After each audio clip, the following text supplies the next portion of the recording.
बहुत समय पहले की बात है। काशीपुर नाम का एक छोटा सा गांव था। वहां के लोग एक दूसरे के साथ बहुत ही हंसी खुशी मिलकर रहते थे। उस गांव में शंभू नाम का एक व्यक्ति रहता था। उसके परिवार में उसकी पत्नी और एक बेटी थी। शंभू के पास जीवन निर्वाह के लिए कोई साधन नहीं था, इसलिए वह सब्जी बेचकर अपना गुजारा चलाता था। इस गांव की सबसे बड़ी समस्या थी पानी की, क्योंकि इस गांव में केवल एक ही तालाब था। लोग इसी तालाब से पानी भरकर अपने दैनिक जीवनचर्या का काम किया करते थे।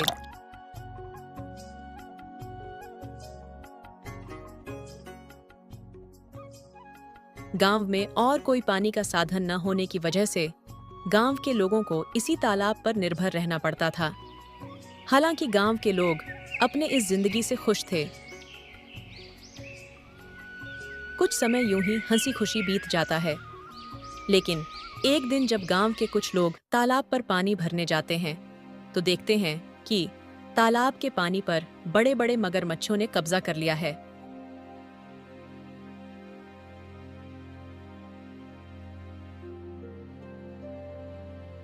अब लोग तालाब से पानी भरना छोड़ देते हैं, क्योंकि मगरमच्छ उन्हें मार सकते थे।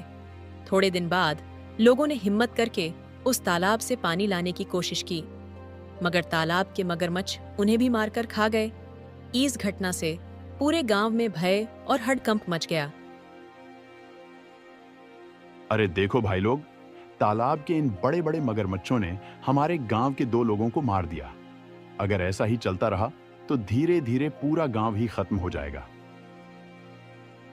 हाँ भाइयों, यह तो बहुत बड़ी समस्या हो गई है। अगर हम तालाब के पास भी जाएंगे तो यह मगरमच्छ हमें मार डालेंगे। लेकिन बिना पानी के हमारा गुजारा कैसे होगा? हमें कुछ ना कुछ तो करना ही पड़ेगा। सही कह रहे हो शंभू, हमें तुरंत ही पंचायत बुलानी चाहिए और हमें ये बात सरपंच जी को बतानी चाहिए। हाँ भाई मदन, अगर हम इन मगरमच्छों के हाथ नहीं भी मरे तो एक दिन प्यासे जरूर मर जाएंगे। हाँ चलो, हम सरपंच जी के पास चलते हैं। अब वही कुछ कर सकते हैं। सभी लोग मिलकर पंचायत में सरपंच जी के पास जाते हैं और अपनी समस्या बताते हैं। हाँ सरपंच जी, मगरमच्छ बहुत ही खतरनाक होते हैं। अगर हम तालाब के पास चले गए तो हमारी जान को खतरा हो सकता है। हाँ भाइयों, ये समस्या सच में गंभीर है, लेकिन हमें इसका कोई समाधान निकालना होगा। एक व्यक्ति है जो हमें इस समस्या से निकलने में कोई बेहतर सुझाव दे सकता है। वह है मुखिया रामचंद्र। हमें इसके बारे में मुखिया रामचंद्र से बात करनी चाहिए। वे इस गांव के सबसे अक्लमंद इंसान हैं। वह इस समस्या का कोई ना कोई समाधान निकाल ही लेंगे। राम और लखन, तुम दोनों मुखिया के घर अभी जाओ और उनसे कहो कि सरपंच जी ने उन्हें तुरंत याद किया है। दोनों सेवक मुखिया के घर जाते हैं और उन्हें ले आते हैं।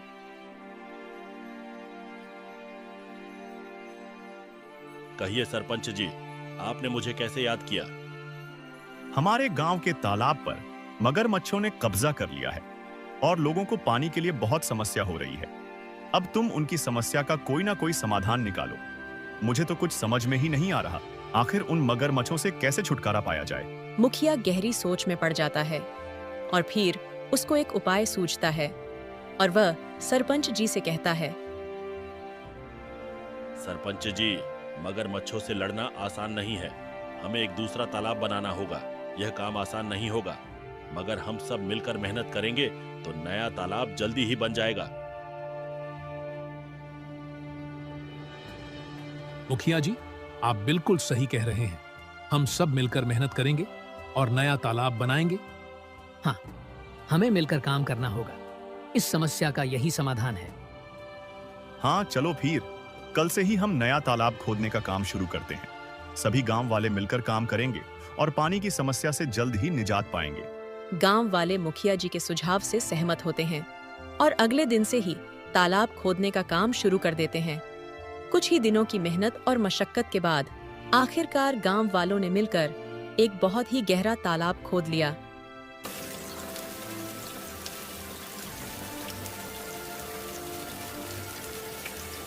अरे शंभू देखो, हमारा तालाब कैसे है। बारिश के पानी से भर गया है। अब हमें पानी के लिए उस मगरमच्छ वाले तालाब में जाने की जरूरत नहीं पड़ेगी। हम यहीं पास के ही तालाब से पानी भर लिया करेंगे। हाँ काका, आज मैं बहुत खुश हूँ। आखिरकार हमारे गांव को पानी की समस्या से निजात मिल ही गई। ऐसे ही कुछ दिन हंसी खुशी बीत जाते हैं। गांव के लोग तालाब के होने से बहुत खुश थे, मगर एक दिन गांव के लोगों की खुशी को मानो जैसे नजर ही लग गई।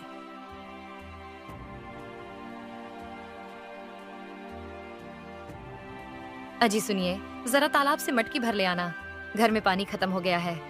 और हाँ, थोड़ा जल्दी आना। वहाँ गांव वालों से बातें करने मत बैठ जाना, जब तक मैं आपके लिए गाय का दूध निकाल देती हूँ। हाँ ममता, मैं अभी तालाब से पानी भर लाता हूँ। जब शंभू मटकी लेकर तालाब के पास पहुंचा तो उसने देखा कि वहां पर मुखिया रामचंद्र खड़ा है और गांव वालों से पैसे ले रहा है। तभी शंभू ने एक व्यक्ति को रोककर पूछा, भैया क्या बात है? ये मुखिया जी किस चीज के पैसे ले रहे हैं? अरे भाई शंभू, क्या बताओ तुम्हें।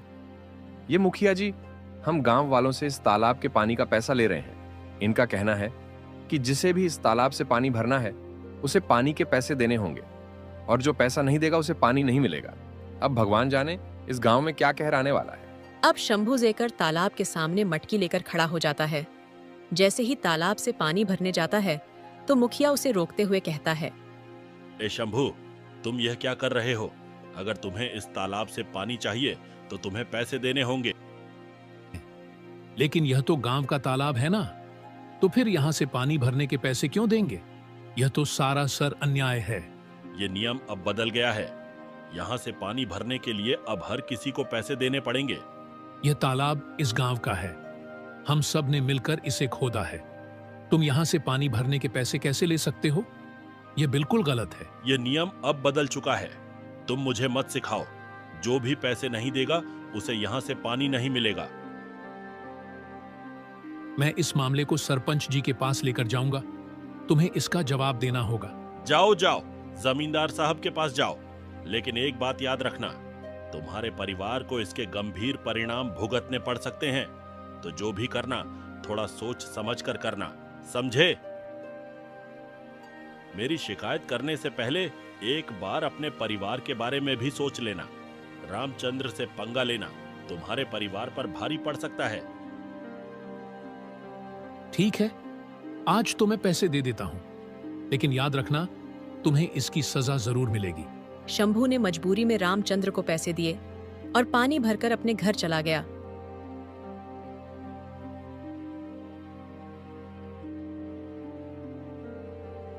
ममता, हम गांव वालों ने मिलकर जो तालाब खोदा था उस पर अब मुखिया जी ने रोक लगा दिया है। मुखिया ने कहा है कि अगर तुम्हें इस तालाब से पानी चाहिए तो पैसे देने होंगे। बेड़ा गर्क हो इस मुखिया का, जो हम गरीबों से इस पानी के भी पैसे तसील रहा है। देखना, एक दिन इस मुखिया को हम गरीबों की जरूर लगेगी। इतनी गर्मी में भी हम गरीबों से पैसे तसील रहे हैं। देख लेना, एक दिन ये मुखिया बूंद बूंद पानी को तरसेगा। नहीं ममता, ऐसा मत कहो। कोई हमारे साथ बुरा कर रहा है, इसका मतलब यह तो नहीं कि हम भी उसके साथ बुरा करें। सबको उसके कर्मों की सजा जरूर मिलती है। तुम देख लेना, मुखिया को भी उसके कर्मों की सजा एक ना एक दिन जरूर देगा भगवान। एक दिन उसके गांव में शहर से कोई व्यक्ति आता है। प्यास लगती है तो वह तालाब के किनारे पानी पीने जाता है। ये तालाब तो काफी बड़ा है, यहाँ से पानी पी लेता हूँ। बहुत जोरों की प्यास लगी है। तुम कौन हो? नमस्ते जी, मैं एक यात्री हूँ और बहुत प्यासा हूँ। मुझे बहुत जोरों की प्यास लगी है। बस यहाँ थोड़ा पानी पीने के लिए रुका हूँ। अच्छा, तो यहाँ पानी पीने के लिए रुके हो, लेकिन तुम्हें क्या पता है कि यहाँ पानी पीने के लिए तुम्हें पैसे देने होंगे? पैसे? कैसे पैसे? लेकिन पानी पर तो सभी का हक है और ये तो सरकारी तालाब है। इस पानी पर तो सभी का हक है। फिर पानी पीने के लिए पैसे क्यों देने पड़ेंगे? ये सरकारी तालाब नहीं है, हमारा तालाब है। यहाँ पानी पीना है तो पैसा देना ही पड़ेगा। यह मेरा इलाका है। यहाँ मेरे कानून चलते हैं। अगर पानी पीना है तो पैसे दो, वरना यहाँ से चलते बनो। वह व्यक्ति बिना पानी पिए वहां से चला जाता है और सीधे सरपंच साहब के घर पहुंचता है। सरपंच साहब के घर के बाहर मुखिया के 2 आदमी खड़े थे। वे उस व्यक्ति से पूछते हैं, कौन हो तुम? तुम तो इस गांव के नहीं लगते, तो फिर यहाँ क्यों आए हो? मैं सरपंच साहब से मिलने आया हूँ। उन्होंने ही बुलाया है। मेरा नाम श्याम है और मैं यहाँ का नया कलेक्टर हूँ। ये सुनकर वह दोनों आदमी उस व्यक्ति को अंदर जाने देते हैं। नमस्ते सरपंच जी, मैं इस जिले का नया कलेक्टर हूँ। मेरा नाम श्याम है। नमस्ते कलेक्टर साहब, आइए बैठिए। मुझे बताएं, आपका यहाँ आना कैसे हुआ? सरपंच साहब, मैं यहाँ एक गंभीर समस्या के बारे में आपसे बात करने आया हूँ। मैं गांव के तालाब पर गया था और मुझे बहुत जोरों की प्यास लगी थी, तो मैंने पानी पीने की कोशिश की, लेकिन मुझे पानी पीने से मना कर दिया गया और मुझसे पानी पीने के पैसे मांगे गए। क्या ऐसा किसने किया? तालाब का पानी तो सबके लिए मुफ्त है। वहां पर खड़े व्यक्ति ने मुझे साफ मना कर दिया कि मैं बिना पैसे दिए यहाँ से पानी नहीं पी सकता। मुझे पानी पीने के लिए पैसे देने होंगे। यह तो बहुत गलत है। मुझे माफ कीजिए कलेक्टर साहब, मैं तुरंत इस मामले की जांच करूंगा। सरपंच साहब गुस्से में मुखिया के बाहर खड़े दोनों आदमी को अंदर बुलाते हैं। हमारे गांव में यह क्या चल रहा है? तुम दोनों ने मुझे इसकी खबर क्यों नहीं दी? मैंने तुम दोनों को किस लिए काम पर रखा है? अब तुम सीधे सीधे ये बताओ कि ये जो कलेक्टर कह रहे हैं कि पानी के लिए पैसे देने पड़ते हैं, क्या ये बात सच है? कलेक्टर साहब का कहना है कि हमारे गांव पर तालाब से पानी भरने पर गांव वालों से पैसे लिए जा रहे हैं। सरपंच की फटकार से वह दोनों आदमी सब उगल देते हैं। सच सच बताओ मुझे, मुखिया रामचंद्र की इतनी हिम्मत, उसने मेरे पीठ पीछे गांव वालों से पानी के पैसे के लिए। जाओ मुखिया को अभी यहां बुलाकर लाओ, और हां, साथ में सभी गांव वालों को भी यहां बुलाकर ले आओ। थोड़ी देर में मुखिया के साथ ही सभी गांव वाले सरपंच के घर पहुंच जाते हैं। गांव वालों, आज मैंने यहां आप सभी को एक जरूरी मुद्दे पर बात करने के लिए बुलाया है। मुझे पता चला है कि तालाब में पानी भरने के लिए आपसे पैसे वसूले जा रहे हैं। क्या यह बात सच है? सरपंच जी, यह बात सच है। हमें हर बार पानी भरने के लिए पैसे देने पड़ते हैं। हमारे साथ बहुत गलत हो रहा है। सरपंच जी, हम पहले से ही मुश्किल में हैं और यह नया नियम हमारे लिए भारी पड़ रहा है। मुखिया, तुम्हें क्या कहना है? क्या सच है कि तुमने पानी भरने के बदले लोगों से पैसे वसूले हैं? तभी मुखिया का ध्यान उस व्यक्ति के ऊपर जाता है जिसे मुखिया ने पानी पीने से मना कर दिया था। क्या ये व्यक्ति यहाँ क्या कर रहा है? अच्छा, तो ईशी ने मेरी शिकायत लगाई है। मैं तो देख लूंगा इसको। बोलो रामचंद्र, यह सब क्या चल रहा है? सच का तो मुझे पता चल ही चुका है, लेकिन एक बार यह मैं तुम्हारे मुंह से सुनना चाहता हूँ। सरपंच साहब, मैंने ये सोचा था कि पानी के बदले पैसा लेने से गांव के विकास के लिए पैसे जमा होंगे, लेकिन अगर ये गलत है तो मुझे माफ कर दीजिए। माफी का समय अब नहीं है। तुमने गांव वालों और हमारे कलेक्टर साहब के साथ बहुत गलत किया है। मुखिया, मैं तुम्हें इस पद से तुरंत हटा रहा हूं। मुझे माफ कर दीजिए सरपंच साहब। तुमने अपने पद का दुरुपयोग किया है। माफी मांगने से कुछ नहीं होगा। अब से तुम इस पद पर नहीं रहोगे और गांव के किसी भी फैसले में तुम्हारा कोई भी अधिकार नहीं होगा। गांव वालों, मुझे खेद है कि आपको ऐसी कठिनाइयों का सामना करना पड़ा। मैं आपको आश्वासन देता हूं कि आगे से कोई ऐसा अन्याय नहीं होगा। तालाब का पानी अब सभी के लिए मुफ्त होगा। गांव वाले ये जानकर खुशी खुशी अपने काम में वापस लौट जाते हैं कि अब उन्हें तालाब के पानी के लिए कोई भुगतान नहीं करना पड़ेगा और उनके साथ कोई अन्याय नहीं होगा। ऐसी ही मजेदार कहानियां देखने के लिए हमारे वीडियो को लाइक और चैनल को सब्सक्राइब करके एक प्यारा सा कमेंट जरूर करें। Thanks for watching.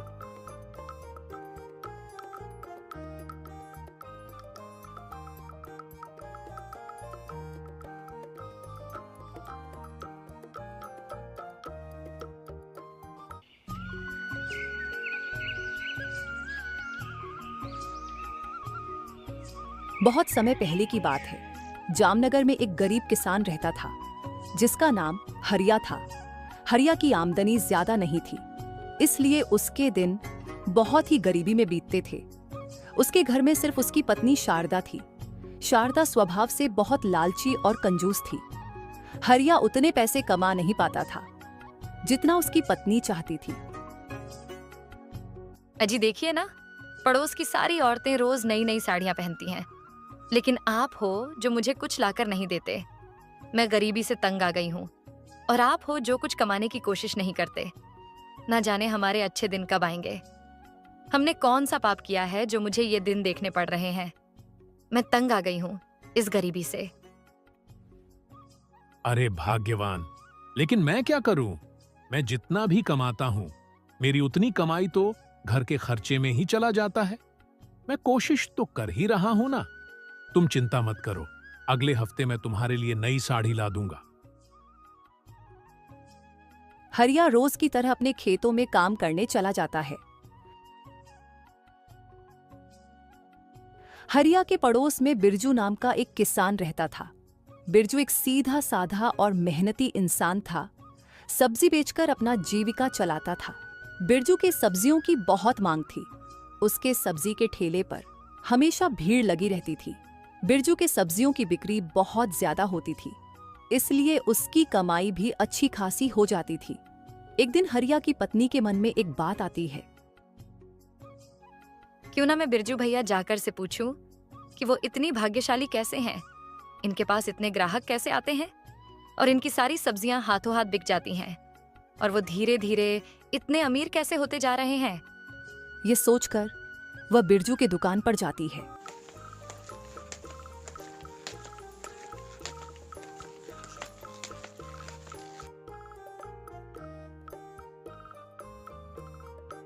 बिरजू भैया, आप इतने अमीर कैसे हो? आपके पास किसी चीज की कमी नहीं है और आपकी सब्जियां इतने हाथों हाथ कैसे बिक जाती हैं? आपके पास इतने ग्राहक आते कैसे हैं? देखो शारदा बहन, वैसे तो मैं यह बात किसी को नहीं बताता हूं, पर तुम मेरी अपनी हो, इसलिए यह बात मैं तुम्हें बता रहा हूं।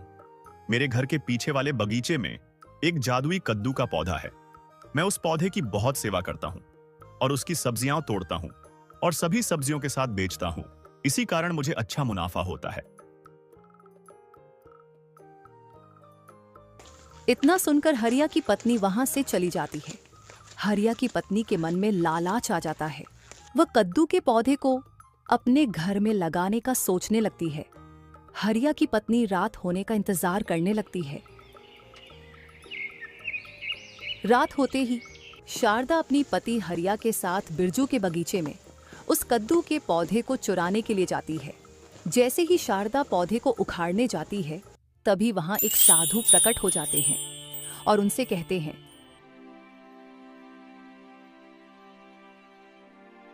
तुम दोनों यहाँ क्या कर रहे हो?